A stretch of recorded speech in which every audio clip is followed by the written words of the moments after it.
And we'll get going with Paul Friesen from the Winnipeg Sun. Go ahead, Paul. Hey, Mason, I'm just wondering what a late season little scoring streak can do for someone heading into the playoffs, someone like you. Yeah, makes you feel good. Throughout the course of the season, you have ups and downs. You score in bunches, and then you get cold for a little while, and you second guess some things. But feels good to find myself on the score sheet late in the season, and it gives you that little extra boost of confidence heading into the playoffs. We'll go next to Carter Brooks from Game On. Go ahead, Carter. Hey, Mason.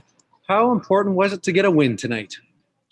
It was huge. Obviously, with the little losing streak we went on, we win last game, we're feeling better, and then to attack 2 in a row and get that win tonight, it's important for our club.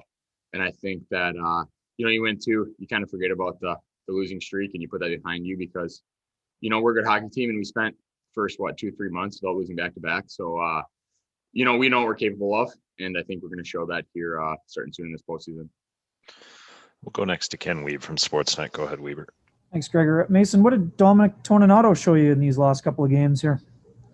He's a really good player. I think he took advantage of his opportunity and really seized it. He plays such a simple game that is easy to read off of. And when you're playing simple, that can lead to playing fast.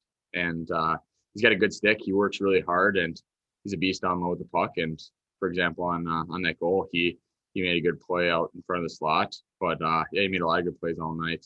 Fun playing with him, and I think we did a really good job in these last couple of games. We'll go next to Jeff Hamilton from the Winnipeg Free Press. Go ahead, Jeff. Thanks, Gregor. Hey, Mason, you're going to have some pretty important hockey starting next week, but you just put a bow on what was a shortened but very unique and I imagine in some ways challenging season. What's the feeling after wrapping up a regular season like that? It's a little different. You look back, you reflect on it, and you definitely felt that it was condensed. You put 56 games in that time span.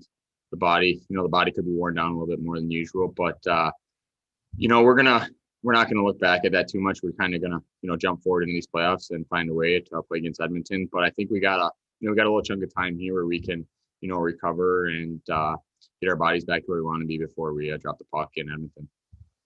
And final question to Paul Friesen from the Sun. Go ahead, Paul. Tonight's game didn't look physical from up here. How would you describe the intensity? You're right on with that. I think, last game of the year, both teams know who they're starting off in the playoffs. There's an element where you just want to get through the game without, any injuries, anything crazy happening. So I think you saw a little product of that. But at the same time, you're playing an NHL hockey game, and the Leafs are a team we think we're going to run into in the playoffs. So we try to send a message, and coming with 2 points is huge for that. But I think, like I said, there's a different feel being the last game of the season when both teams know who they're starting off with in the playoffs. Thanks very much, Mason.